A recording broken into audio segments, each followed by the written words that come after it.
Imagine waking up in a world without alarms, yet the sun itself is your reminder that labor waits. The year is 120 AD, and you're standing in the heart of the Roman Empire, a civilization powerful, magnificent, and utterly merciless. You breathe in the air, thick with smoke from cooking fires and the sour scent of the streets, and realize something quickly. You wouldn't last a day here. Before we step into this ancient world, take a moment to settle in. This story is meant to help you unwind while you learn about the incredible and sometimes horrifying truths of history. If you're new here, welcome to History for Sleep. We share tales from the past designed to both fascinate your mind and gently guide you toward rest. So before we begin, remember to subscribe if you haven't already. That small click helps us continue creating calm, immersive journeys through time. And while you listen, comment below about what eras you'd like to visit next, or maybe what moment in history you'd never want to wake up in. Also, tell us when you like to listen before bed, during restless nights, or while winding down after a long day. Now, as your eyes grow heavy, imagine the Roman world unfolding around you. The streets echo with the sound of sandals slapping against stone, the distant cries of vendors, and the sharp orders of soldiers. The empire stretches across continents, its might unmatched, but behind that power hides a reality few could endure. In this journey, we'll all walk through the ordinary yet brutal life of ancient Rome, from its crowded streets to its punishing labor, strange customs, and quiet moments of fear beneath marble arches. You'll all see why surviving even a single day in the Roman Empire would have tested every part of you, your body, your spirit, and your sense of comfort. So, take a deep breath, let your muscles loosen, and drift with me through time. The Roman Empire awaits, and though its glory still shines through the centuries, the truth beneath that gold is far less kind. Let's begin with the first light of day in ancient Rome. The day in Rome began not with a gentle sunrise through curtains, but with the sudden brightness of the Mediterranean sun spilling across stone walls. Sleep was not a comfort for most Romans. It was a brief necessity. You'd likely have shared your bed, or perhaps a rough mat of straw with family, servants, or even insects. Privacy didn't exist. The air was warm, thick, and heavy, with the scent of bodies that hadn't seen soap in days. If you were lucky enough to live in a domus, a home for the wealthy, your morning began with a servant's footsteps in the hall. But if you were among the majority, living in an insula, a crowded apartment block, you'd be awakened by the noise of life outside. Vendors shouting, carts clattering, and neighbors arguing through thin wooden walls. You would pull yourself from sleep, your back sore from the hard bedding. The floor beneath you might tremble slightly from the movement of the people below. There was no running water to splash on your face, no coffee brewing in a kitchen. Instead, you might pour a bit of water from a clay jug, if you had any left, to wash your mouth and hands. Many didn't bother. The smell of Rome was everywhere, of sweat, ash, waste, and bread baking in the distance. Morning meals were small, often no more than a piece of bread dipped in wine. Breakfast was not about pleasure but energy, and food was a privilege. The city thrived on noise and routine, and soon you'd be stepping out into the street, where danger and life mingled in every shadow. The streets were narrow, uneven, and alive with people, merchants, beggars, animals, and children. You'd need to watch your step. There were no sewers beneath these roads, only ditches running along their edges. Waste was tossed out of windows without warning. The heat would already be rising, reflecting off the stone and brick, and you'd feel it cling to your skin. To survive here, you needed resilience. You needed to move quickly, speak carefully, and keep your head down. Rome was magnificent to look at the marble temples, the grand arches, but beneath the beauty was a constant hum of hardship. The empire ran on human effort, on exhaustion, on lives that rarely saw comfort. As the city came to life, you would see the divisions that defined Roman society everywhere you turned. Wealthy men carried themselves with confidence, draped in clean white togas, while slaves hurried past with baskets or jars, avoiding eye contact. The air carried the sound of hammers, the ring of coins, and the distant roar of the crowd from the Colosseum. This was a place of glory, yes, but it was also a machine that never stopped grinding. If you were an ordinary Roman, survival meant endurance. You'd already be sweating, hungry, and alert, because the day was only beginning, and in Rome, every hour demanded strength. Next comes the struggle to stay clean in a world that knew little of comfort. If you thought the Roman Empire's splendor extended to cleanliness, you'd be in for a rude awakening. The ancient Romans loved to boast of their aqueducts, their grand baths, and their genius for plumbing, but personal hygiene, for most people, was far from the luxury you might imagine. You'd quickly learn that surviving even a morning without gagging took courage. The public baths, or thermae, were the pride of Rome. Sprawling complexes filled with pools of varying temperatures, marble columns, and echoes of conversation. But for the average Roman, bathing was less about purity and more about ritual and gossip. You would walk into a room humid with the scent of oil, sweat, and bodies. Water was reused, sometimes murky with grime, from the hundreds who had bathed before you. There were no soaps as we know them today. People used olive oil to cleanse themselves. They would coat their skin in oil, then scrape it off with a curved metal tool called a strigil, taking dirt and dead skin with it. It was effective, perhaps, but not exactly refreshing. If you were poor, you likely couldn't afford the public baths at all. Instead, you'd rinse yourself with water, fetch it from a public fountain, if you were lucky enough to live near one.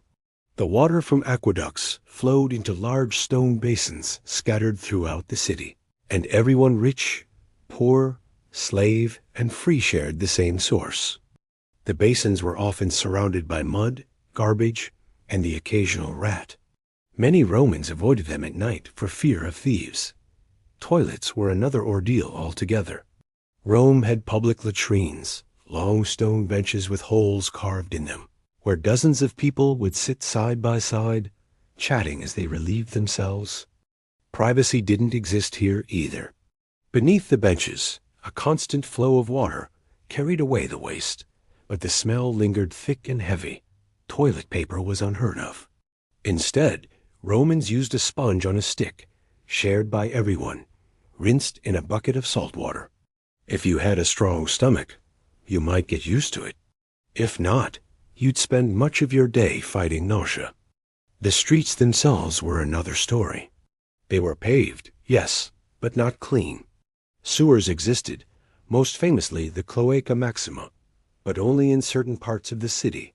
For the rest, the streets served as dumping grounds for human and animal waste, leftover food, and all the filth of daily life. Walking through Rome meant stepping carefully one wrong move, and you find yourself ankle-deep in something best forgotten. The smell was so constant that most Romans hardly noticed it anymore. Perfume and incense were not luxuries for beauty. They were weapons against stench. Even the wealthy carried small pouches of herbs or scented cloths to press against their noses. For the poor, the smell was part of life, an invisible fog that clung to their skin, their clothes, their homes. And yet, amidst this grime, the Romans saw themselves as the height of civilization. They had invented the aqueduct, after all, a marvel of engineering that brought fresh water from miles away. They had built bathhouses grander than palaces. But those wonders only served the few. Most citizens, crowded into cramped apartments called insulae, had no running water, no toilets, no private space. Waste from upper floors often leaked down to those below. Fires were common, disease spread easily, and the idea of clean was relative. The most surprising part might be how normalized it all was. No one questioned the shared sponge or the crowded baths.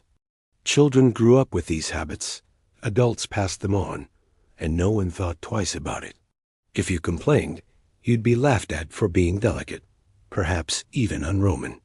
Strength, after all, was valued above comfort. Even with its filth, Rome was still a marvel, stone fountains glittering in the sun, bathhouses buzzing with life, and the faint illusion that this system worked. But as you made your way through the city, wiping sweat from your brow and stepping over refuse, you'd begin to understand that this empire's greatness came with a price. Every achievement was balanced by hardship, every luxury by suffering. And as the day grew hotter, that suffering would only deepen. Your stomach would soon remind you of another brutal truth. Food in ancient Rome wasn't always the feast of legends. By mid-morning, the Roman sun hung heavy over the city, and the heat began to press down like a weight. The marble buildings shimmered, the stones underfoot burned through sandals, and the air itself seemed to hum. Rome was a city alive with movement, and for most of its citizens, that movement meant work hard, endless and exhausting work. If you were an average Roman, there was no such thing as leisure. Your survival depended on your labor. You might be a mason, hauling stone under the unforgiving sun, your back slick with sweat. Or perhaps a laborer on the docks of the Tiber River, lifting sacks of grain that had traveled from Egypt or Africa, unloading them until your hands were raw and your muscles burned. The riverbanks were loud and chaotic, filled with shouting, splashing, and the occasional fight breaking out among the workers. You worked not for wealth, but for enough coin to eat that night, and even then, it might not be enough. The heat in the city was relentless. Rome's walls and streets were made of stone, and they trapped the warmth like an oven. Shade was precious, a thin sliver beneath an arch or the corner of a tall building. Even the wind, when it came, was thick with dust. You might pause to drink water from a fountain, but you'd have to fight for space among others desperate to cool themselves. The water was tepid, often with a faint taste of metal or algae. If you were a slave, and there were millions across the empire, your work was worse. You could be assigned to construction, farms, or kitchens, working from dawn to dusk with no promise of rest. Whips cracked through the air as overseers demanded more speed, more strength. Injuries were common, and complaints were dangerous. A slave was property, not a person, and exhaustion wasn't an excuse. Even those who considered themselves free were bound by survival. Artisans and craftsmen spent their days hunched over benches, breathing in fumes from molten metal or oil lamps. Farmers outside the city worked the fields with primitive tools, stooping in the sun from morning until nightfall. Rome's grain supply depended on these endless hands, and if the harvest failed, famine followed. The noise was constant, the clang of iron, the creak of wagons, the cries of animals. You couldn't escape it. And as sweat dripped into your eyes, as the sun scorched your skin, you'd wonder how anyone managed to endure this day after day. There was no weekend, no break. The Roman calendar had festivals and holidays, yes, but most of those belonged to the rich. For you, rest was a luxury rarely granted. Even the wealthy weren't entirely free from the heat. Their villas might have thick walls and shaded courtyards, but the air was still heavy. Slaves fanned them as they dined, but the smell of the city always crept in. The smoke of cooking fires, the stench of the streets, the sourness of sweat, all blended into the rhythm of life. The empire thrived on this labor, this endless motion. Roads were built, ships unloaded, fields harvested, and cities expanded, all by human endurance. The grandeur of Rome's monuments was built on exhaustion, on countless calloused hands and bent backs. As the sun reached its peak, you'd feel the pull of hunger. Your stomach would tighten, but your options were few. Food was simple, often stale, and survival meant eating what you could find, not what you wanted. And so, as the heat poured down and the work never stopped, you'd move toward the next struggle of the day, the meager meal that awaited you. By the time the sun reached its highest point, your stomach would begin to ache with hunger. But in the Roman Empire, eating was never simple, and food was not guaranteed. What and when you ate depended entirely on who you were. For most, meals were plain, repetitive, and barely enough to keep going. Forget the feasts and banquets you've seen in paintings. Those were for the few, not the many. If you were a common Ramang, your first meal of the day might be long behind you, a scrap of bread dipped in cheap wine. Lunch, or prondium, as the Romans called it, was a modest affair, a cold snack eaten quickly, often while working. It could be bread, olives, or maybe a bit of cheese if fortune smiled. Meat was rare. The poor couldn't afford it, and when they did, it was usually from old or thin animals, salted and tough. Fresh meat belonged to the wealthy, or to religious sacrifices, where the best cuts went to the priests and the rich. The city's markets, or miscella, were filled with the smell of fish, grain, and produce. But even there, the food wasn't always fresh. Without refrigeration, everything spoiled quickly. Fish sat in the sun until it turned sharp and sour, covered in layers of salt to mask the decay. Bread was baked from coarse grain mixed with sand or grit to stretch the supply, grinding down the teeth of those who ate it. For flavor, Romans turned to garum, a fermented fish sauce that clung to everything. It was made by leaving fish guts and salt to rot in the heat until it became a thick, pungent liquid. It was cheap, it lasted, and it flavored even the simplest meal. The smell alone could turn your stomach, but in Rome, it was a necessity. If you were among the slaves, food came in the form of rations. Barley porridge, maybe some vegetables if your master was generous. You ate what was given, when it was given. Many slaves learned to survive on empty stomachs, working long hours before a single bite passed their lips. Malnutrition was common, and weakness meant punishment. Meanwhile, the wealthy dined differently. In cool, shaded rooms, they reclined on couches and ate from silver dishes.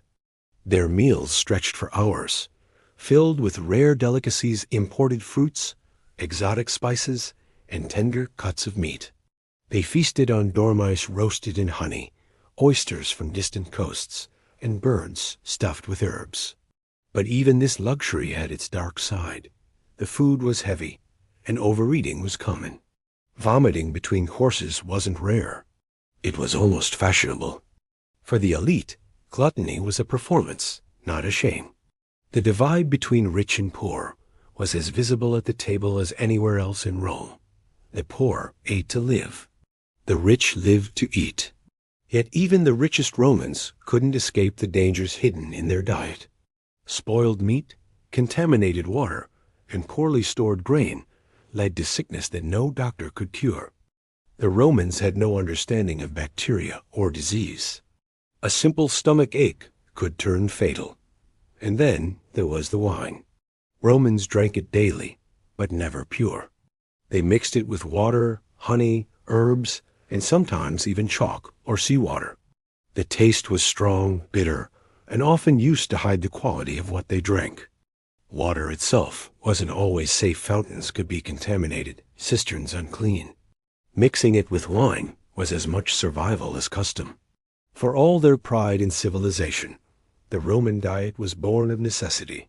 It filled the belly, but rarely satisfied. Hunger was constant, a quiet ache behind every day's labor. Even in the heart of the greatest empire on earth, most people lived one meal away from desperation. As evening approached, the city would come alive again. Fires burned in clay ovens, and the smell of smoke drifted through the streets.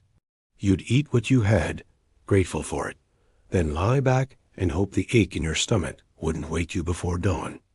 The empire might be mighty, but for the common Roman, survival meant endurance. And every bite was a reminder of how fragile that endurance truly was. When the midday heat finally began to fade, Rome's streets came alive again. From above, the city might have looked like an endless maze of stone, roofs stacked tight together, and winding alleys splitting off in every direction. But down below, Walking those streets was an entirely different experience. It wasn't the grand marble Rome of legend that most people knew. It was loud, dangerous, and filthy. And if you were to take a single wrong step, you might not just trip, you might fall straight into the misery of daily Roman life. The first thing you'd notice was the smell. Even after centuries, it's almost impossible to imagine.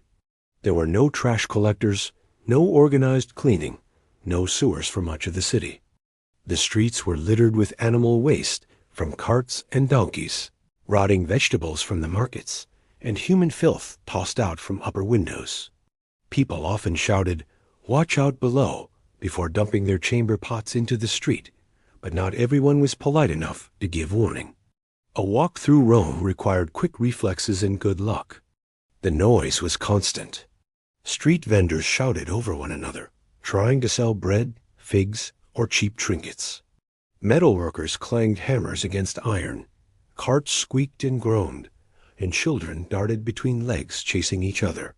Stray dogs barked and scavenged for scraps, while flocks of crows picked at what was left behind.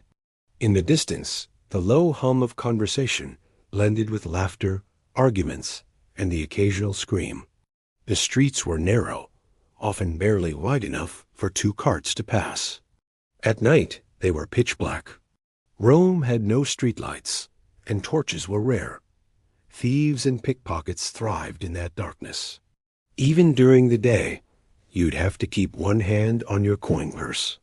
Crime was so common that people traveled in groups whenever possible. If you were alone, you'd walk fast, eyes down, hoping to avoid notice. Yet for all its chaos, the streets were alive with energy. Food vendors cooked over small fires, selling hot chickpea stew or roasted chestnuts. Musicians played reed flutes or small drums. You could find performers juggling, beggars singing for coins, and preachers shouting about new gods. The city never rested. It only shifted from one kind of noise to another. Traffic was another nightmare. The Romans had rules that banned wagons from most streets during the day, but enforcement was loose. Carts rattled through tight spaces, wheels grinding over uneven stone. Accidents were common, and pedestrians were at constant risk of being crushed or shoved aside. There were no sidewalks in many areas, just walls, carts, and chaos. The rich were carried above it all, in litters, their slaves pushing through crowds while shouting for people to move. Everyone else walked, dodging both danger and filth. In the poorer districts, the buildings leaned over the streets, their wooden balconies nearly touching. These insulae, or apartment blocks, were overcrowded and fragile. Fires broke out frequently, and collapses were not rare. You could hear voices from every direction, neighbors arguing, babies crying, laughter from a tavern, the scrape of pottery from an upper window. Privacy was a fantasy. If you were hungry or poor, the streets could also be a lifeline. Taverns, called popinae, lined the corners, offering cheap wine and stew to those who could afford it. The air was heavy with smoke, the chatter of gamblers, and the smell of spilled drink. It was easy to lose yourself there, if only for a little while. But it was also easy to get into trouble. Fights broke out often, and the Roman police, the vigils, were more concerned with fires than crime. Justice was rough and quick. By evening, torches flickered in doorways, and the city took on a strange, dangerous beauty. Shadows danced across stone walls, and the heat of the day lingered in the air. Rome was not a quiet place. It was a living thing, sweating, breathing, and constantly shifting. Every step through its streets was a reminder of both its greatness and its decay.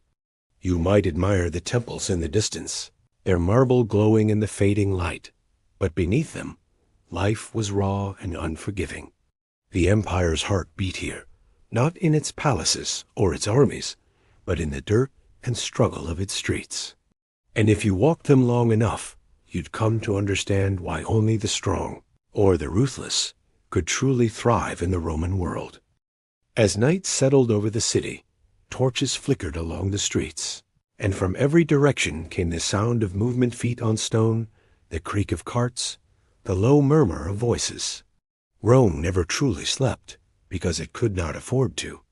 Beneath its shining temples and busy markets lay the silent foundation that kept everything running. Millions of enslaved people. Without them, the empire would have fallen apart. In the Roman world, slavery was not the exception. It was the rule. Almost everyone depended on it. Slaves built the roads, cooked the meals, cleaned the baths, taught the children, and even managed businesses. If you lived in Rome, your life was touched by slavery in one way or another, whether you were free or not. And if you were one of the enslaved, every moment of your day was not your own. You could become a slave in many ways. Conquered soldiers captured in war, children born to enslaved parents, debtors who could not pay what they owed, and even those unlucky enough to be kidnapped, all could end up in chains. The empire's endless wars filled its markets with human lives for sale. In the bustling slave markets, men, women, and children stood on platforms, displayed like livestock. Their skills and bodies were listed aloud, and buyers examined them for strength, health, or beauty. Families were separated without hesitation. If you were bought by a wealthy household, your days would begin before dawn. You might be a cook, rising early to grind grain and light fires. You might be a servant, scrubbing floors, or fetching water from the fountain. Others worked in workshops or shops, managing trade for their masters. The most educated slaves became tutors for Roman children or scribes who kept their masters' accounts. These were considered fortunate positions, safe, at least, from the fields or mines. For others, life was far harsher. Agricultural slaves worked the vast estates outside the city, toiling in the sun until their skin cracked and their backs bent. They lived in rough barracks, chained at night to prevent escape. The mines were worse, still dark, airless tunnels where people rarely survived long. There, the empire's wealth was torn from the earth at the cost of countless lives. Punishment was brutal and constant. A master could beat, starve, or even kill a slave without consequence. The lash was common, and small mistakes could bring severe pain. Some slaves wore iron collars engraved with their owner's name and instructions for return if they fled. Others were branded.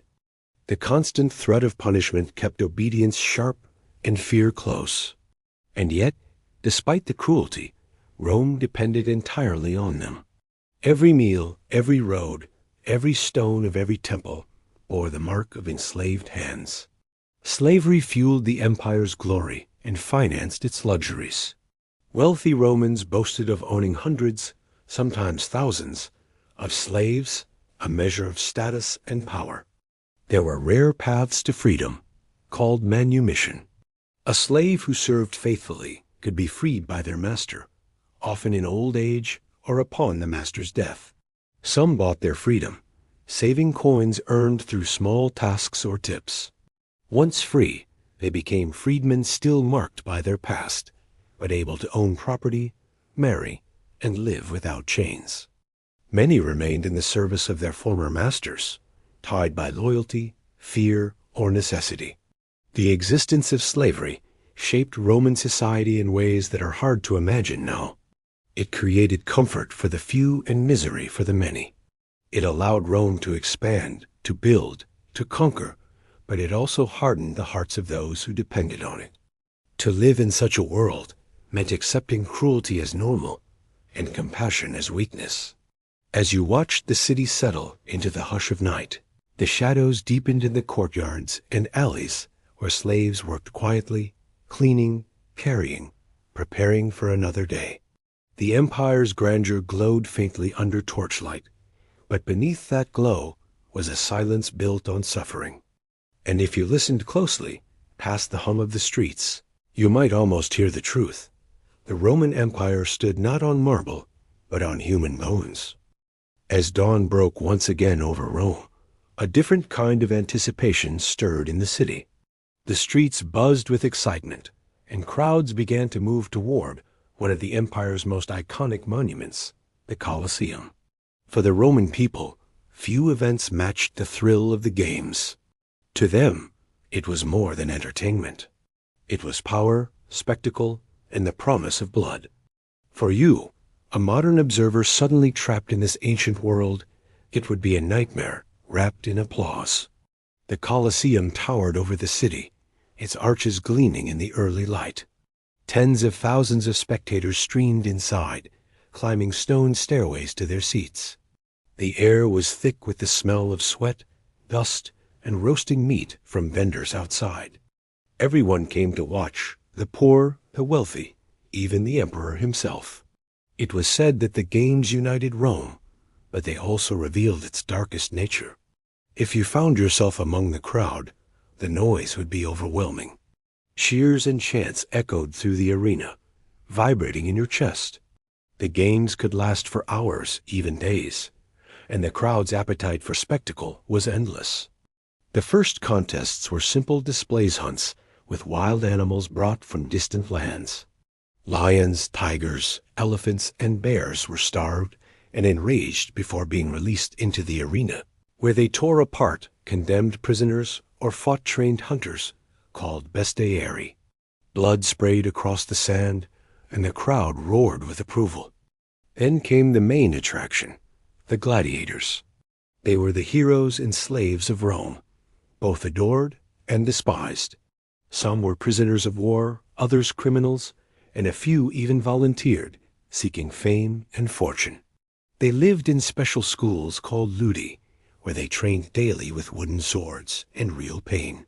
Their bodies were strong, but their lives were short. The saying went that every gladiator carried his death in his hand.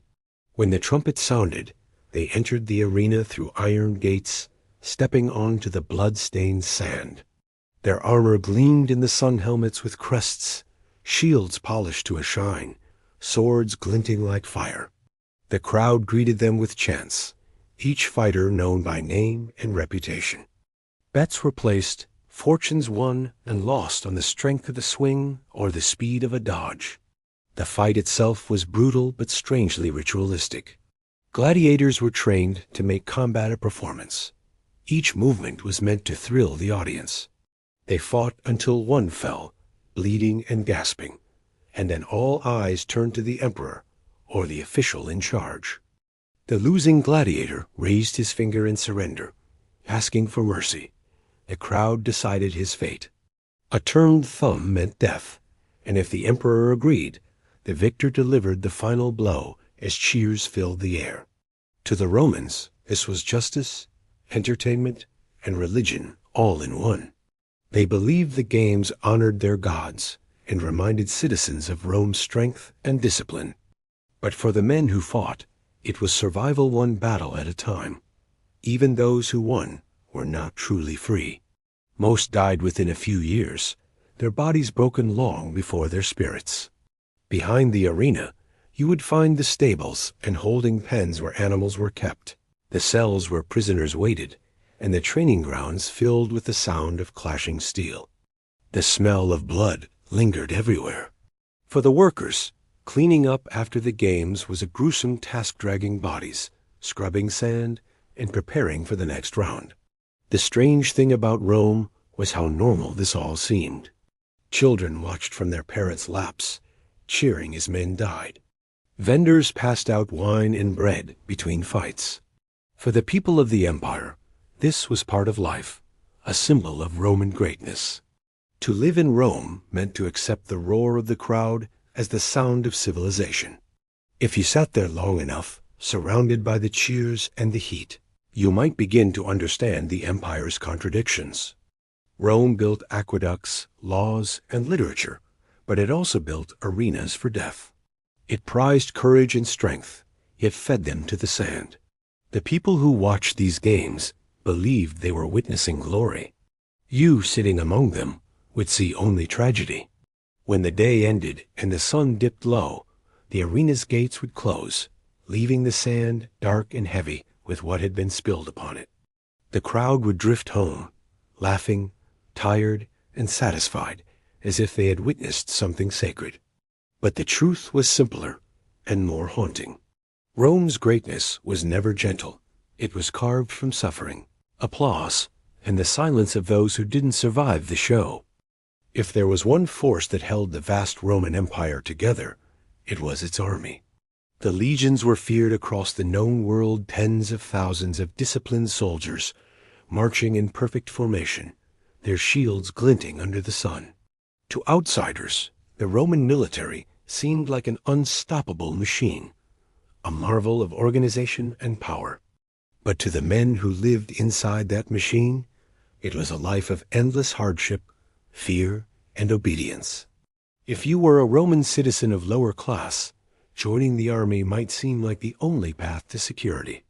It promised steady pay, food, and the faint hope of land after 25 years of service. But from the first day, you would realize you hadn't joined a career, you had joined a system that owned you. Training began before sunrise. Soldiers woke in camps or fortresses to the sound of horns, the air still cold and damp. There was no time for comfort. You'd eat a ration of hard bread or porridge, tighten your sandals, and line up for inspection. Discipline was everything. A soldier's body had to move like clockwork, and mistakes were punished swiftly. Marching drills came next mile after mile under the weight of your armor, weapons, and supplies. Each soldier carried nearly 70 pounds, a shield, sword, dagger, armor, cloak, cooking tools, and stakes for building camps. You were expected to march 20 miles in a day and still have strength left to fight or build. Blisters, exhaustion, and pain became constant companions. Camp life was no rest either. Every night, regardless of where the army stopped, soldiers had to build a fortified camp from scratch, digging trenches, setting up walls, and driving stakes into the ground. It was grueling, repetitive labor, and it happened every single day. The Romans believed that comfort led to weakness, so rest was rare and short. The rules of the army were absolute. Obedience was not just expected, it was survival. Disobeying an order, even a minor one, could result in flogging, branding, or execution. If a unit showed cowardice or rebellion, a punishment called decimation could be ordered. 1 in every 10 men would be chosen by lot and killed by their comrades as an example. It was terror disguised as discipline. Battles were terrifying beyond imagination. You would stand shoulder to shoulder with your fellow soldiers, shields locked, waiting for the command. The air filled with the sound of horns and the thunder of marching feet. When the fighting began, it was chaos. Dust rose, weapons clashed, and screams filled the air. You could smell iron, sweat, and blood all around you. Victory meant survival. Defeat meant death or enslavement. And yet, the soldiers fought on, bound by fear, loyalty, and pride in the empire that demanded so much of them. Outside of battle, the army also acted as engineers, builders, and enforcers. Soldiers built roads, bridges, forts, and aqueducts, shaping the empire's infrastructure with their bare hands. When not at war, they maintained order in distant provinces, enforcing Roman law and collecting taxes. It was work that kept the empire alive, but it rarely earned gratitude. Disease and boredom were just as deadly as combat. Camps were crowded, hygiene poor, and medical care primitive. Wounds often became infected, and illnesses spread quickly through the ranks. The daily grind of drills and construction left men weary, homesick, and longing for the simple freedom to rest without orders. For many, the dream of retirement, called the asterisk honesta missio asterisk, was a faint light in the distance. After 25 long years of service, a soldier might receive a small plot of land or a modest pension, but few lived long enough to claim it. Those who did often found themselves broken in body and haunted in mind, their loyalty rewarded with isolation and poverty. And yet, for all the suffering, the Roman military was a source of pride. It was the empire's iron heart, feared by enemies and admired by its people. To serve Rome was to belong to something larger than yourself, even if that something often demanded your blood in return. As the night fell over a distant outpost, a soldier might stare into the flames, armor dented and hands rough from years of service. Around him, others slept uneasily, ready to wake at the first call of the horn. The camp was quiet, but beneath the silence lay the echo of every battle fought, every life lost for the glory of Rome. Discipline kept them alive, but misery never left their side. Imagine waking up one morning in ancient Rome, your throat sore, your head pounding, and a strange fever creeping through your body. You wouldn't think much of it at first. Illness was common, almost expected. But as the day wore on, you'd see the signs all around you. Neighbors coughing in doorways, carts carrying bodies toward the city's edge, and a thick stillness in the air that told you something was terribly wrong. In the Roman Empire, sickness wasn't just a danger, it was a constant companion. Rome was a city built for greatness, but not for health. Crowded streets, poor sanitation, and unclean water created perfect breeding grounds for disease. People lived stacked atop one another in apartment blocks, breathing the same air, touching the same water, eating from the same stalls. With every cough, every shared sponge, every unwashed hand, infection spread. The Romans had no concept of germs or bacteria. They believed sickness came from bad air, imbalanced humors, or the displeasure of the gods. Doctors known as Medici did their best, but medicine was closer to guesswork than science. Treatments ranged from herbal mixtures and strange diets to prayers, charms, and bloodletting. If you had a fever, they might drain your blood to balance your humors. If your stomach ached, you might be told to eat ashes or drink wine mixed with honey and herbs. Some treatments helped by accident, but most only made things worse. The poor relied on home remedies and superstition. People wore amulets to ward off disease, or hung garlic in their homes to keep away evil spirits. Those who could afford doctors found little relief, as even the best physicians couldn't explain why illness struck one person and spared another. Clean water was rare, and the same aqueducts that carried fresh flow into the city also leaked into open sewers. The result was inevitable waves of sickness that swept through Rome again and again. The great plagues were the most feared. The Antonine Plague in the 2nd century, believed to have been smallpox, spread through the empire like wildfire. Soldiers returning from the east brought it home, and soon entire neighborhoods emptied. Streets once filled with life became silent, temples crowded with prayers that went unanswered. Later, the plague of Cyprian brought even greater suffering, with symptoms so horrifying that families abandoned their sick in the streets, fearing divine punishment. The death tolls were staggering, millions gone, leaving behind empty homes, broken families, and cities that smelled of smoke and decay. For most Romans, illness was simply part of life. Children rarely survived beyond infancy, and mothers often died in childbirth. A small cut could become deadly, and fevers came without warning. The public baths, where thousands gathered each day, only made things worse. Shared tools, dirty water, and close contact turned them into silent carriers of disease. Still, the people went, believing that washing in the baths and offering prayers to the gods of health, Salus and Aesculapius, would keep them safe. When you grew sick, there was no hospital as we know it today. Wealthy families had private physicians, while the poor relied on temples. At the temples of Aesculapius, patients slept overnight, hoping the god would appear in a dream with a cure.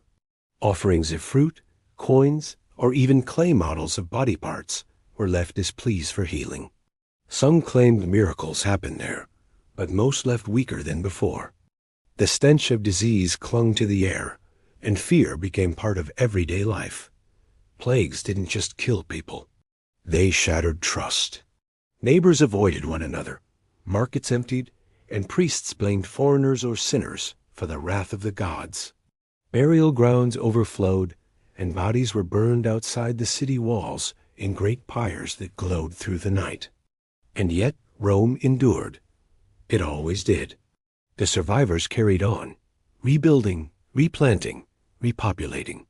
But each wave of sickness left invisible scars, less labor for the fields, fewer soldiers for the legions, fewer voices in the streets.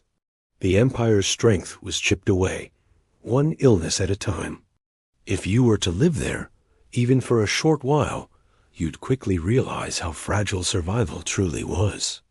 A cough, a cut, or a fever could end your story began. The might of Rome could build aqueducts and conquer nations, but it could never conquer the smallest enemy of all the unseen sickness that lived among its people. In the Roman Empire, who you were decided everything where you lived, what you ate, how you dressed, and even whether your voice was heard. Society was built like a ladder, and most people never climbed far from where they were born. To survive in Rome wasn't just about food or work. It was about knowing your place and never forgetting it. At the top stood the emperor, the living symbol of Rome's power. His word was law. Statues of his face watched from temples and plazas, and his name was whispered in both fear and reverence. The emperor lived surrounded by luxury palaces of marble, servants at every call, and endless banquets. He could grant life or death with a gesture, and yet even he was not safe.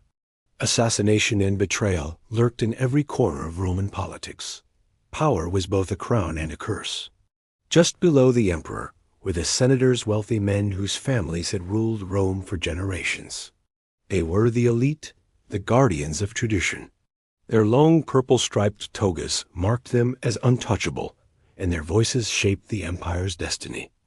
But they too were bound by constant danger. Rivalries, plots, and bribes filled their days. One word against the wrong person, and exile or execution was never far away. The equestrians came next, the empire's business class. They were merchants, landowners, and tax collectors' men, of wealth but not nobility. They made the empire run, trading goods, managing estates, and profiting from Rome's vast reach. Many dreamed of joining the Senate, but the old families guarded their status fiercely. Still, the equestrians lived comfortably, their homes filled with mosaics, servants, and the sweet taste of power just within reach. Beneath them were the plebeians, the ordinary citizens who made up most of Rome. Bakers, builders, farmers, soldiers, and craftsmen. They filled the streets, toiled in workshops, and fought in the legions. A plebeian's life was hard, but citizenship gave him certain rights, a vote, the ability to marry legally, and protection under Roman law. Yet these rights meant little when hunger or debt pressed too close. Many plebeians relied on handouts of grain or money from politicians eager for votes, turning survival into a favor granted by the powerful. Then came the freedmen, former slaves, who had been granted or purchased their freedom. Though no longer owned, they never truly escaped their past. Their status was always marked, and society reminded them constantly of where they came from. Freedmen often worked as traders, shopkeepers, or laborers, and some even became wealthy. But they could never become senators, and their children bore the stigma of servitude for generations. At the very bottom were the slaves. They built the empire, served its masters, and carried its burdens, yet were not seen as people in the eyes of the law. Their existence was the backbone of Roman life, their suffering invisible to those above them. No matter how loyal, skilled, or intelligent, a slave's worth was measured only by their master's will. For women, the hierarchy was even more complicated. A Roman woman's rank mirrored that of her father or husband, but her freedom was limited regardless of wealth. She could not vote, hold office, or fight for her own rights. The matron of a household might have influence behind closed doors, but her life revolved around family, reputation, and obedience. For poorer women, work came in the form of labor washing clothes, selling food, or serving others. Every level of society had its rules, and breaking them carried heavy consequences. Even the gods themselves seemed to follow this order. Temples were built by the rich, and sacrifices were offered by the powerful. The poor prayed from the streets, hoping their voices reached the same heavens as the emperors.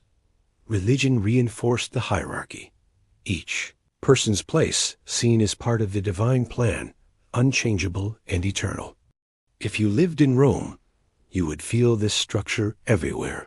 You'd sense it in the way people spoke to you, and how they looked at your clothes, in the weight of their silence if you forgot your place.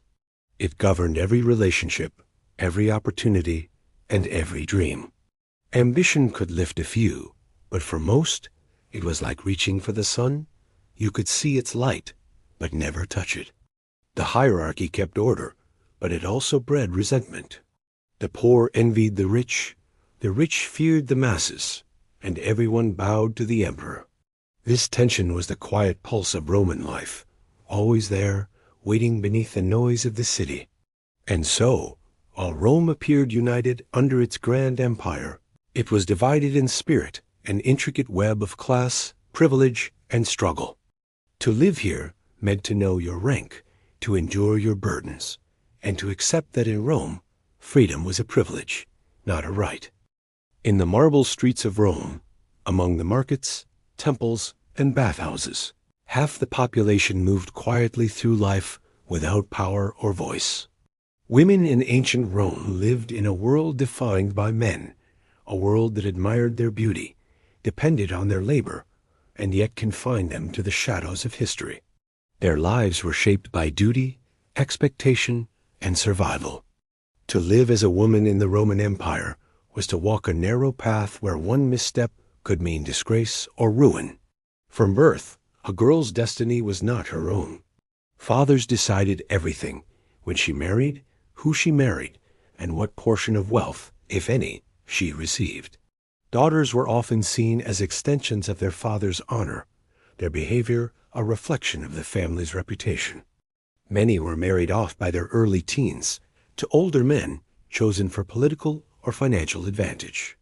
Love was rarely part of the arrangement.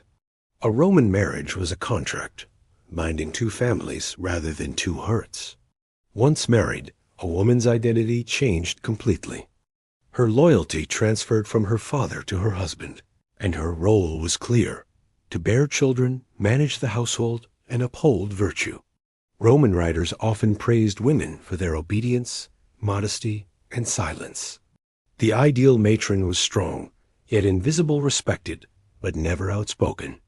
A wife's influence existed behind closed doors, where she might advise her husband quietly or ensure the household ran smoothly. For the wealthy, daily life revolved around the domus, the family estate. These women oversaw servants, organized meals, managed finances, and raised children. While they lived in luxury, their freedom was limited. They couldn't vote, hold office, or speak in public assemblies. Their status was tied entirely to the men around them, their fathers, husbands, and sons. Even in their finery, they were often more decoration than participant in Rome's grand design. Poorer women, on the other hand, had no choice but to work. They sold goods in the market, washed clothes, made pottery, or served in taverns. Their days were long, their hands rough, and their lives unprotected. Some found themselves enslaved, forced into labor, or worse, their value measured only in coins. Yet even among hardship, women built quiet networks of survival, sharing food, tending to one another's children, and whispering stories that never reached the history books. Motherhood was both honor and danger. Bearing children was expected, but childbirth was perilous. Many women died young, their bodies worn by repeated pregnancies and limited medical care. Still, mothers were deeply respected, celebrated in poetry and sculpture as the guardians of Roman virtue. Their love for their families was often their only source of power, and through their sons, they could influence the future of their households. Not all women accepted the roles given to them. History remembers a few who defied expectation: Livia, the cunning wife of Augustus; Agrippina, ambitious and ruthless; and Cleopatra, the Egyptian queen who captivated Rome itself. But for every woman whose name survived, thousands more lived and died unseen, their strength recorded only in the walls they tended and the children they raised. Even religion reflected women's dual existence of reverence and restraint. Priestesses like the Vestal Virgins were honored, yet bound by severe vows. They tended the sacred flame of Vesta, symbol of Rome's eternal life, and were forbidden to marry or bear children. To break their vows was a crime punishable by being buried alive. These women held great spiritual respect, yet their lives were spent in service, isolated from the world outside. A Roman woman's freedom depended on her ability to navigate rules without breaking them. Some learned to wield quiet influence, convincing their husbands, arranging alliances, or managing family wealth. Others lived in silence, their stories buried under centuries of marble and myth. But beneath the layers of obedience and expectation was resilience, a strength the empire itself depended upon.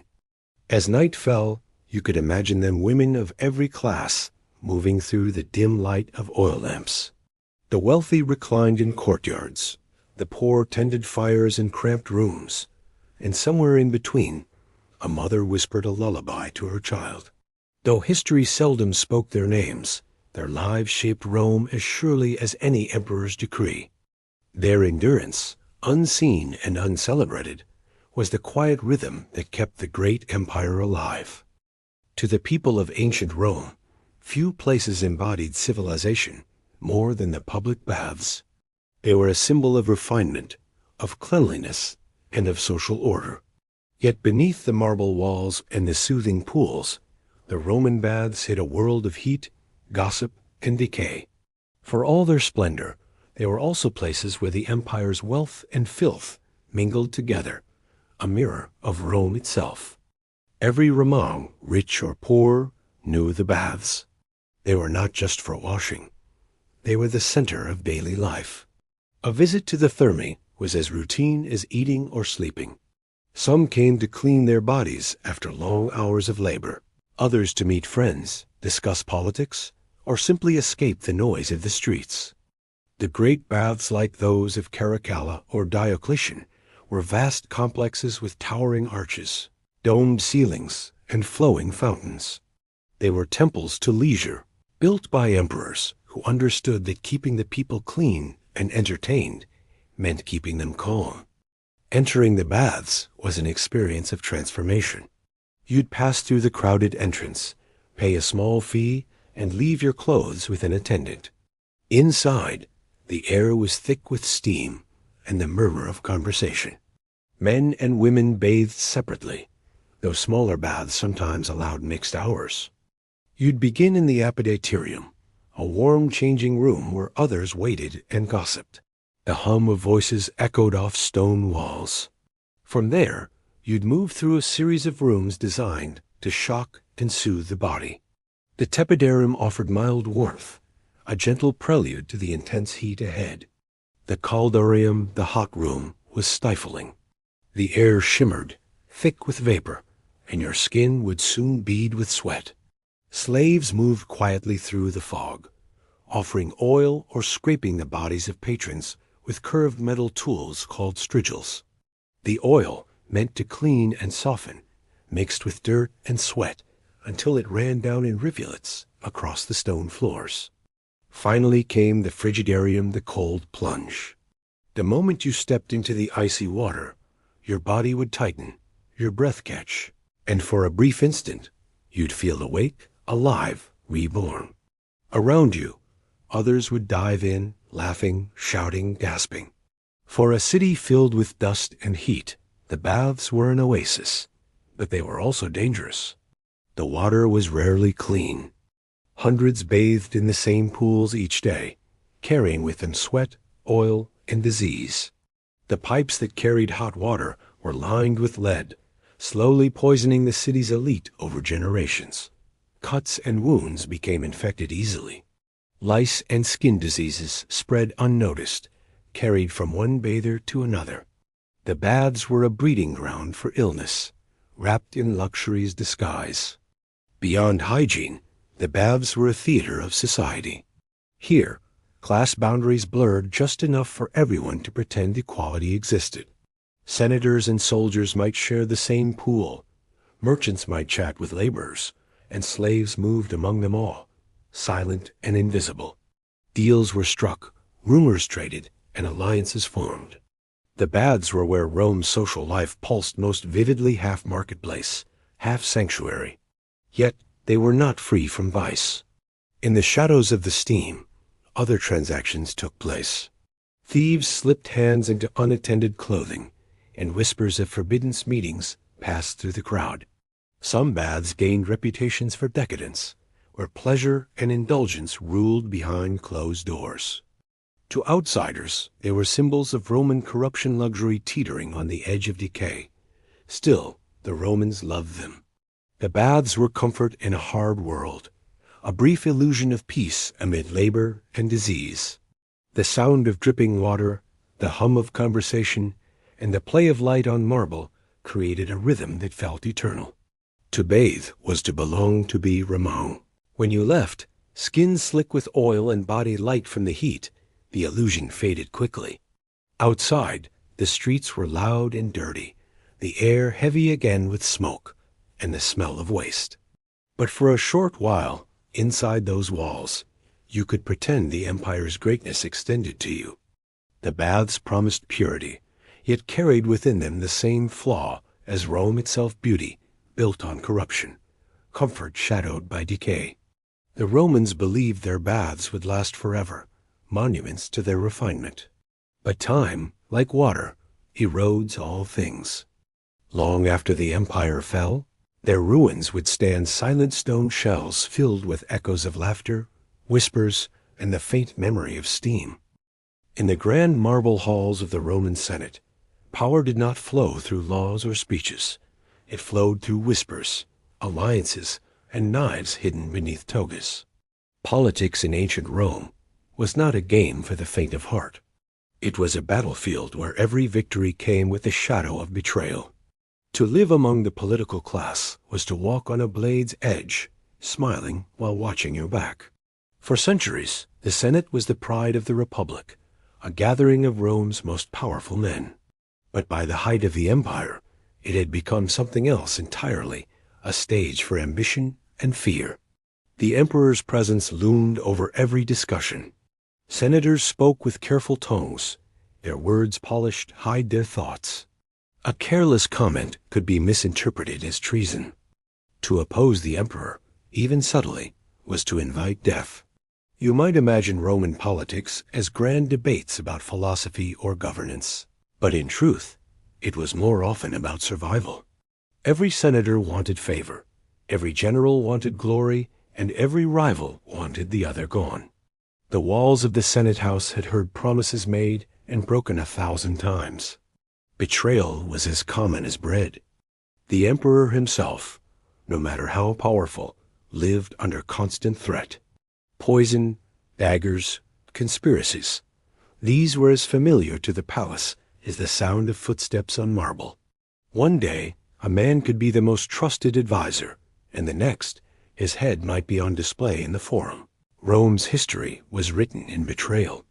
Julius Caesar, once adored by the people, fell beneath the knives of his friends. Caligula was murdered by his own guards. Even emperors who ruled well, like Trajan or Marcus Aurelius, knew that loyalty was never certain. The elite's quest for power reached into every part of life.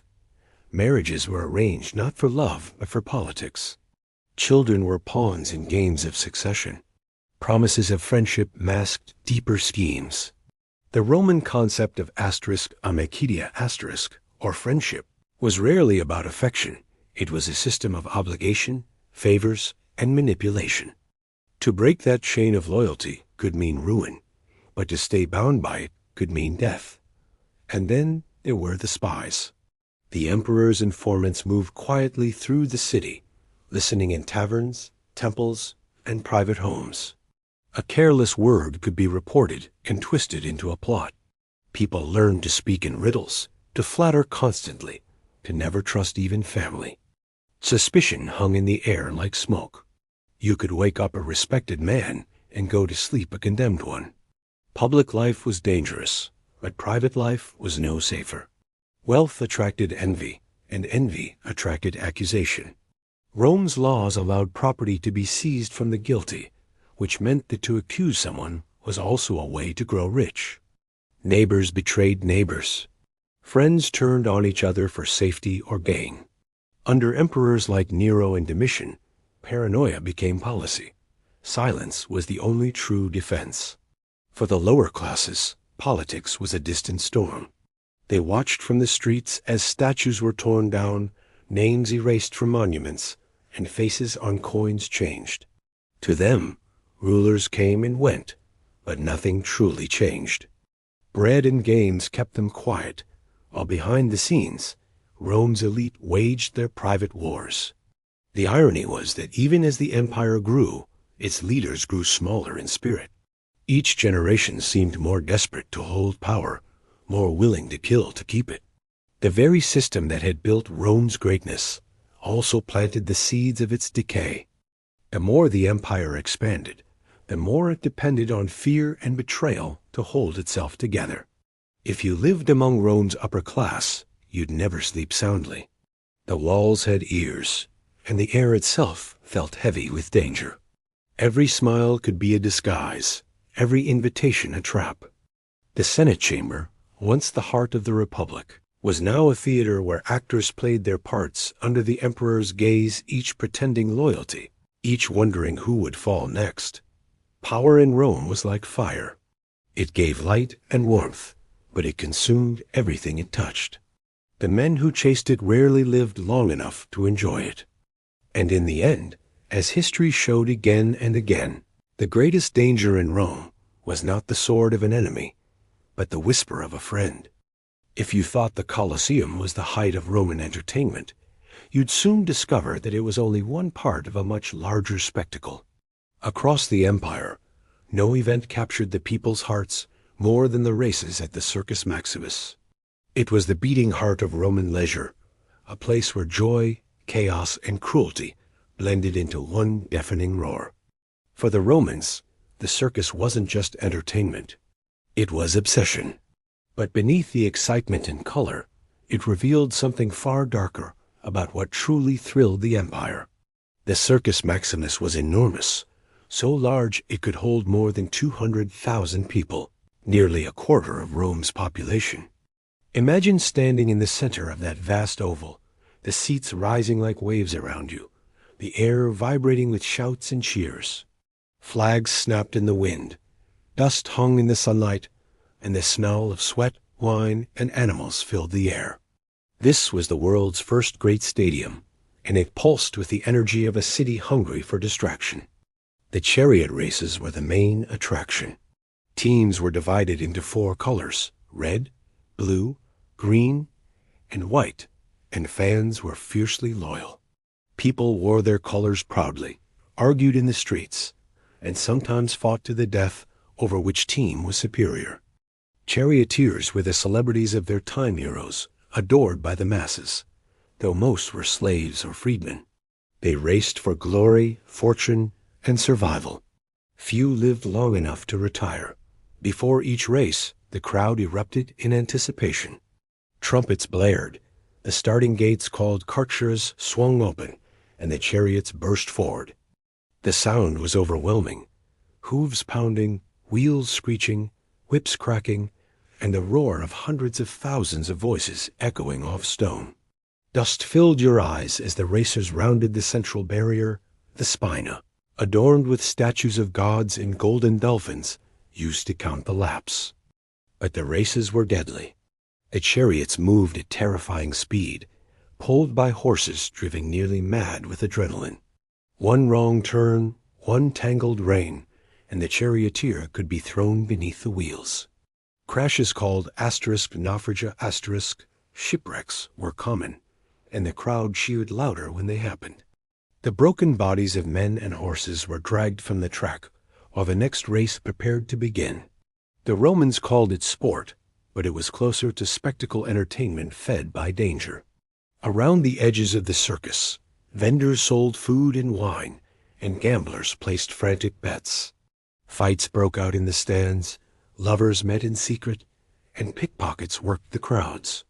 The noise never stopped, a constant wave of laughter, chanting, and screams. It was said that even the emperor could not ignore the will of the circus crowd.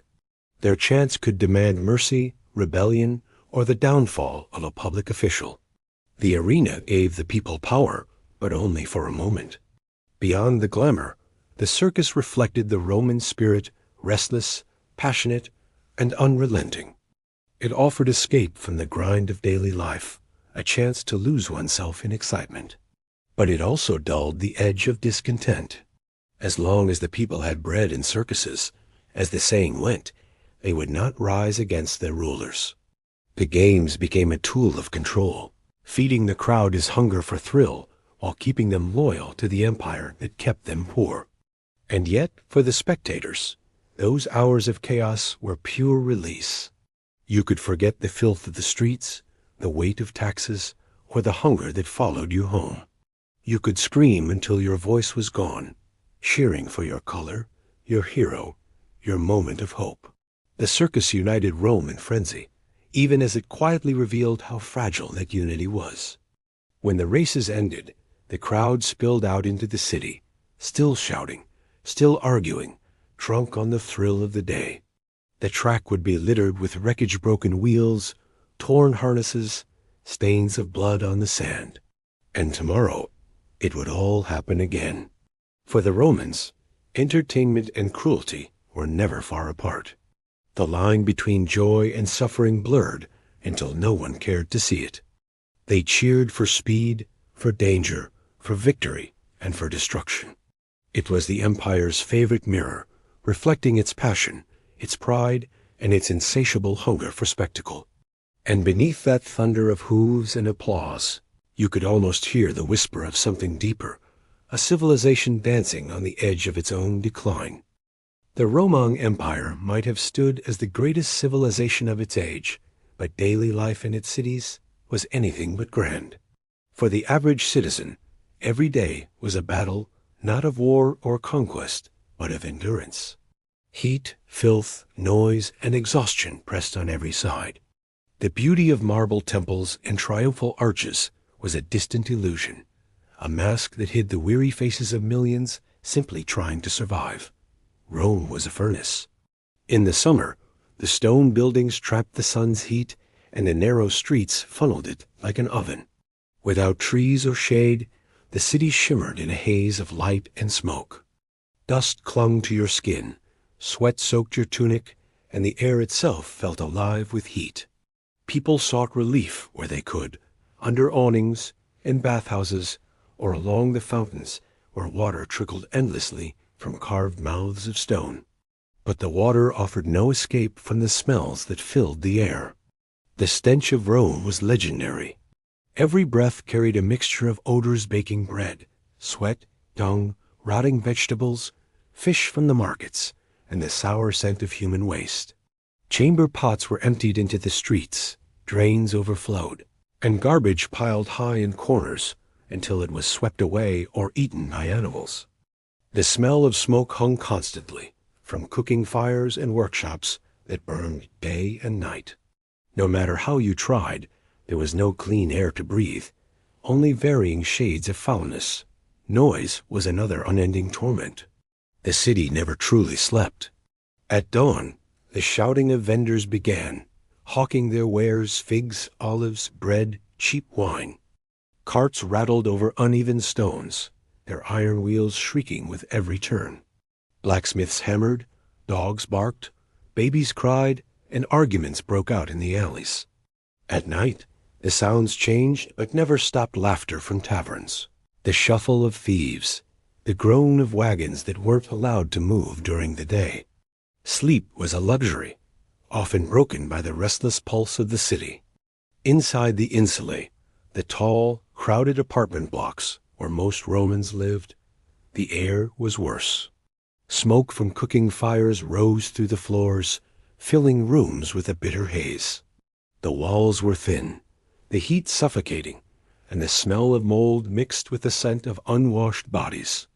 Whole families crammed into single rooms. Fires broke out constantly, spreading fast through the dry wood and straw roofs.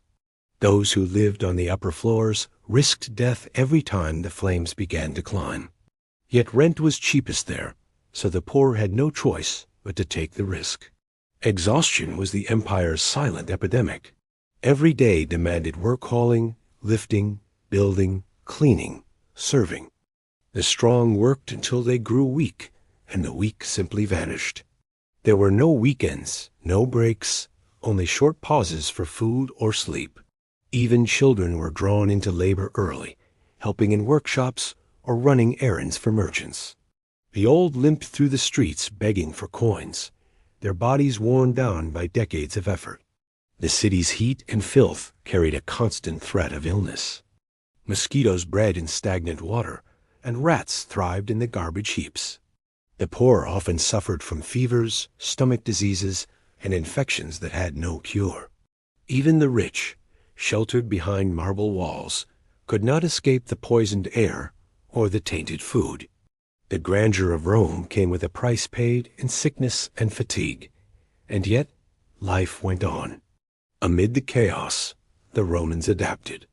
They learned to navigate the crowded streets, to eat standing up, to sleep through noise, to endure smells without complaint.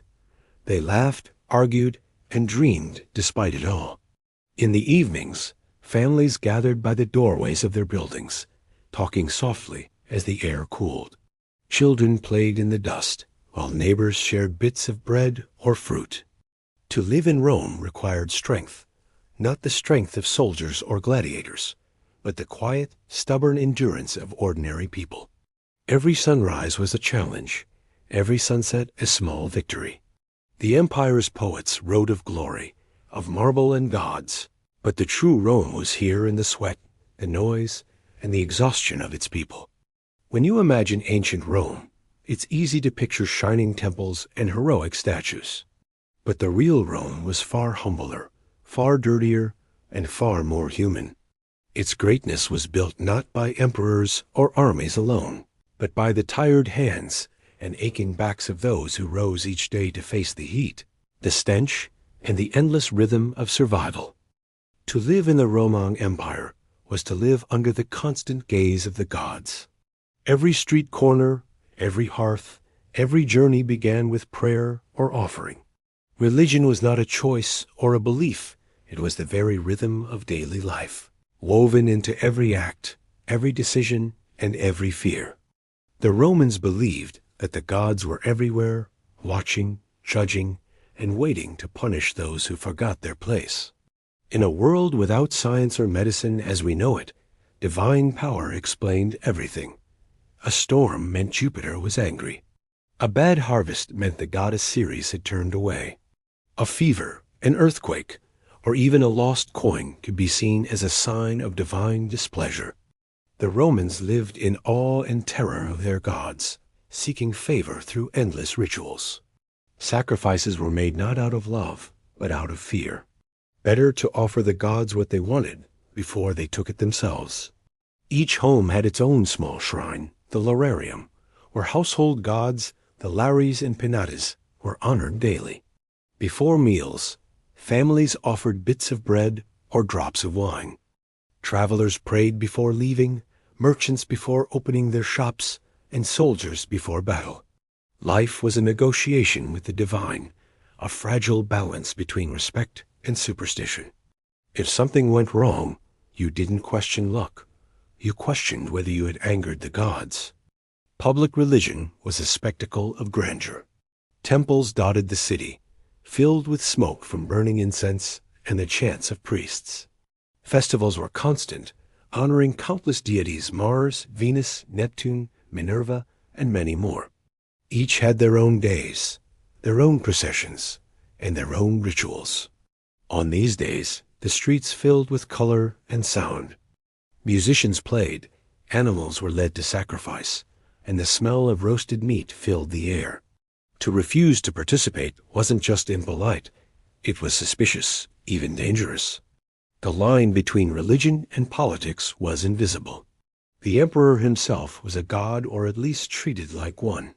Statues of his likeness stood in temples alongside the divine. To worship the emperor was to prove loyalty to Rome. Refusing to do so could mean treason.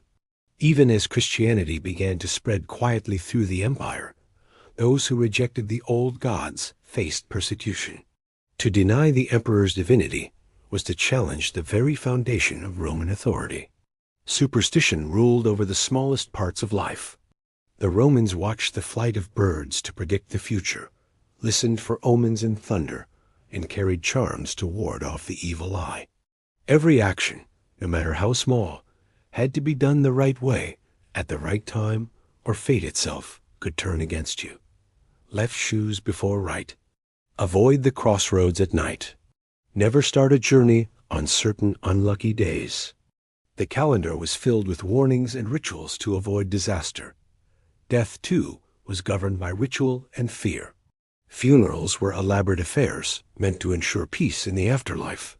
Coins were placed on the eyes or in the mouth of the dead to pay Charon, the ferryman who carried souls across the river Styx. Failure to bury the dead properly was considered a curse, not only for the soul, but for the living. Ghosts, or asterisk manes asterisk, were believed to haunt those who disrespected them. Once a year, during the festival of Lemuria, Romans offered black beans to drive away vengeful spirits that might linger near their homes. To the modern mind, such devotion might seem exhausting, but for the Romans, it was simply the way of things. The empire's power seemed proof that the gods favored them. Their victories, their wealth, even their survival were seen as rewards for obedience. And yet, the fear of divine wrath never left their hearts. When disasters struck, fires, plagues, invasions, the people turned to the temples, begging for forgiveness, their voices echoing through marble halls. Religion gave Rome unity and order, but it also kept its people in constant submission. The gods demanded offerings, priests demanded respect, and the emperor demanded worship. The Romans lived not in spiritual peace, but in perpetual anxiety, afraid of offending powers they could not see. At night, as the fires burned low and the city grew quiet, you could almost imagine the weight of that silence, the heavy stillness of belief. Somewhere, a family knelt before their household shrine, whispering prayers into the dark. Somewhere else, a priest watched the stars for signs. And above them all, marble statues of gods stared down with cold, eternal eyes. In the Roman world, faith was never freedom. It was fear dressed in gold. Imagine stepping into a Roman home, not the palace of an emperor or the villa of a senator, but an ordinary dwelling in the heart of the city. The first thing you'd notice is the silence of technology, the absence of hums, clicks, and running water. There are no lights to switch on, no stove to heat, no faucet to turn. Life in ancient Rome depended entirely on human hands, flickering flames, and endless patience. Every comfort we take for granted simply didn't exist. The Roman world was a triumph of engineering, but its achievements often served the elite, not the common citizen. Aqueducts carried water from miles away, but most people still had to fetch it from public fountains. Imagine waking before dawn, carrying heavy clay jars through narrow streets just to fill them. If you were lucky, the line was short, and the water flowed clearly.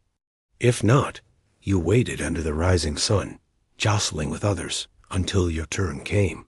The rich, meanwhile, had water piped directly into their homes through lead channels, unaware that the same pipes slowly poisoned them. Lighting a home was another struggle. When the sun went down, darkness took over the city. The only light came from oil lamps or candles made of tallow animal fat that smoked and smelled as it burned. A single lamp might cast enough light for one room, its flames sputtering in the draught. Every night required constant tending, or you'd wake to cold ashes and blackness. For those who could afford better, bronze or glass lamps glowed softly, but the poor made do with simple clay. There was no such thing as true warmth in winter. The Romans had no central heating, only braziers, small metal basins filled with burning coals. They gave off little heat and filled rooms with smoke that choked the lungs. Families huddled together under rough blankets, wrapped in wool and silence, praying the wind wouldn't find its way through cracks in the walls. In the villas of the rich, a system called hypocaust heated the floors with warm air, but it required slaves to feed fires constantly beneath the house. Even luxury depended on labor. Cooking was equally primitive. There were no ovens with knobs or predictable flames, just open fires or clay stoves. Meals required constant attention to keep the temperature right, and smoke often filled the small windowless kitchens. Food spoiled quickly without refrigeration, so people bought ingredients daily, relying on what the markets had to offer.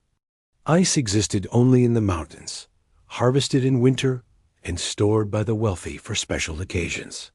For everyone else, warm food cooled quickly and spoiled fast. And then there was the absence of comfort in cleanliness. No soap, no shampoo, no toothpaste, no toilet paper.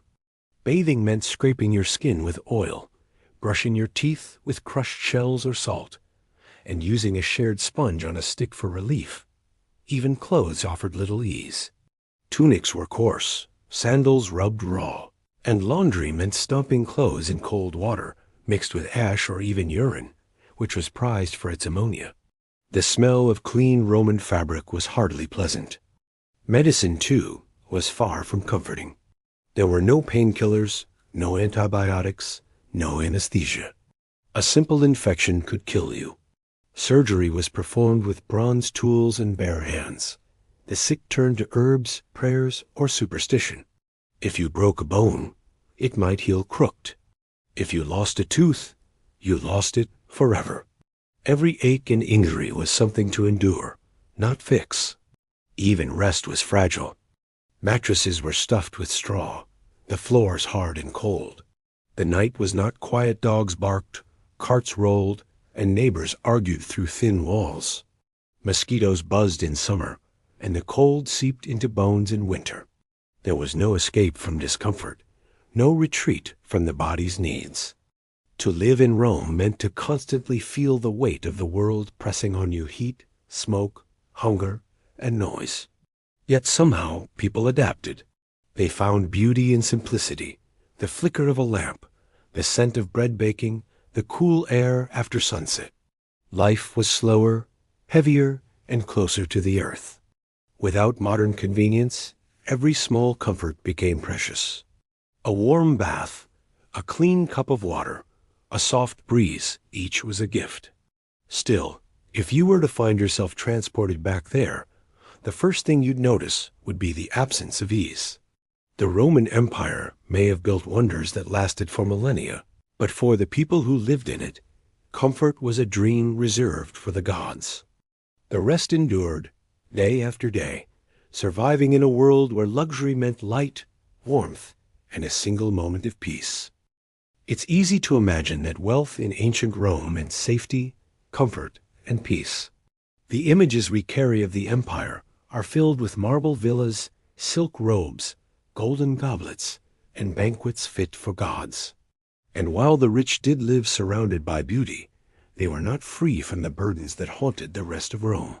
Power and privilege brought their own cages once, built of fear, excess, and constant danger. For the wealthy, every day was a performance. The fine toga, the polished jewelry, the grand feast, all were meant to show strength and prosperity.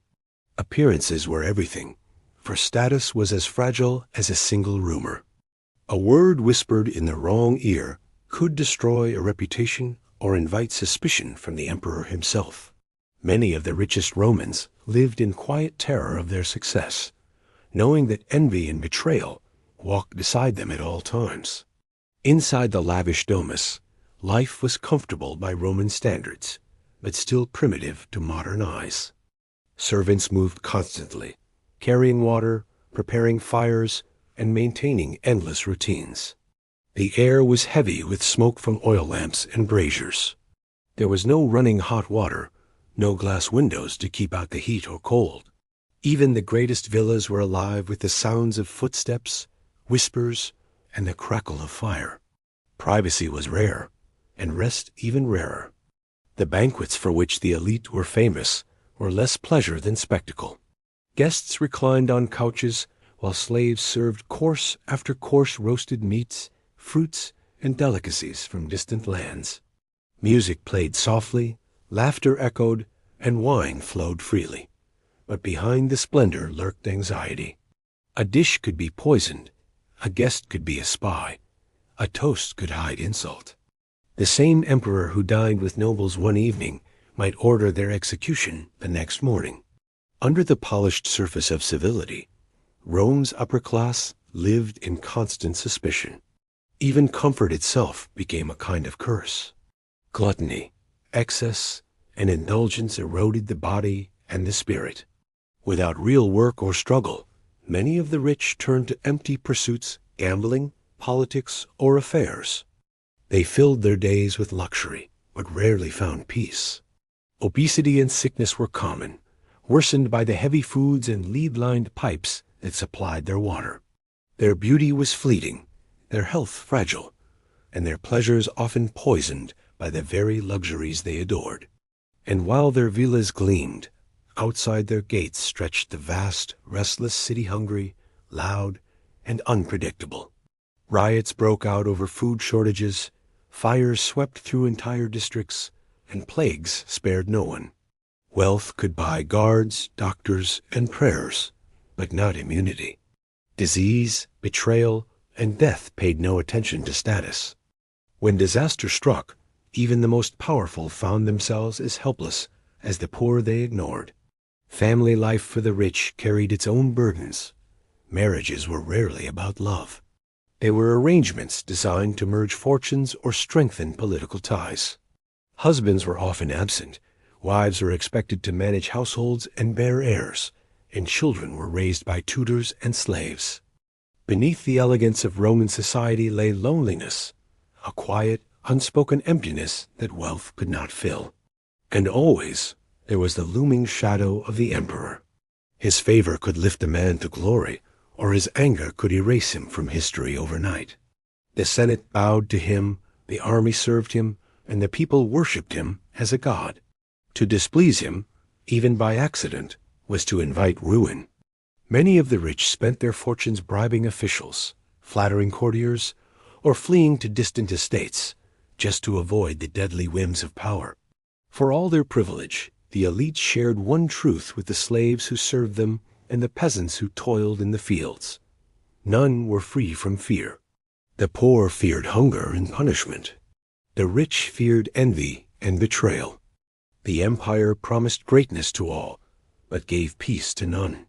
In the end, even wealth could not shield them from the decay that crept through the empire itself.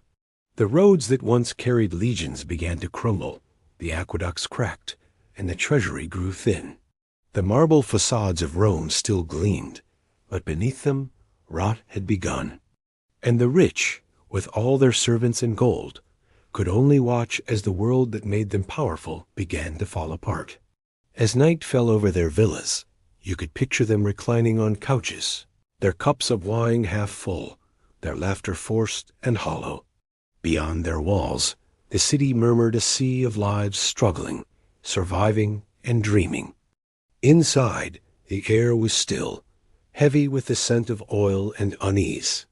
For all their wealth, even the richest Romans could not escape what bound everyone in that ancient world: the simple, exhausting, universal truth of being human. And so, our journey through the Roman Empire comes to an end. You've walked its crowded streets, breathed its smoky air, and felt the weight of its endless labor. You've seen the glory of marble temples and the filth beneath their steps, the beauty of its art and the brutality of its survival. From the slaves who built its roads to the nobles who feasted under torchlight, life in ancient Rome was not the story of comfort and majesty we often imagine. It was a world of constant noise, hunger, heat, and fear, a civilization brilliant in achievement, yet merciless to those who lived within it. The Romans gave the world wonders that still stand today, aqueducts, roads, law, and language. But behind those triumphs were people ordinary, tired, and fragile, struggling through lives of hardship. They endured the stench of their streets, the cruelty of their politics, the superstition of their faith, and the weight of their empire's ambition. And through it all, they survived. That survival is their greatest legacy. If you had found yourself waking up in ancient Rome, you might have marveled at its size and splendor for a few hours, but by sunset you'd be exhausted, sunburned, and overwhelmed. The noise, the filth, the constant tension between rich and poor, it would all become too much. Rome was magnificent to look at, but nearly impossible to live in. Its greatness was built on the backs of those who endured discomfort so that a few could live like gods. So as you drift now toward rest, take a moment to feel gratitude for the quiet comforts around you. The light that hums softly, the clean water at your fingertips, the soft bed beneath you, luxuries that no emperor ever truly knew. History reminds us that progress is not only measured in monuments and empires, but in the peace and dignity of everyday life. Thank you for joining this journey through time. If you enjoyed exploring the Roman Empire tonight, remember to subscribe to History for Sleep. Your support helps bring more stories, like this tales that let your mind wander, while the rest of you drifts towards sleep. In the comments, share what you'd like to hear next. Maybe another civilization, another forgotten age, or a moment in history you've always wanted to visit. And let us know when you listen at bedtime, during restless nights, or while your thoughts need a quiet companion. Now, let the echoes of Rome fade into silence. The fires have burned low, the streets have emptied, and the empire rests beneath the stars. Close your eyes, breathe deeply, and let the past fade softly into dreams. History waits for you again tomorrow night. Sleep well.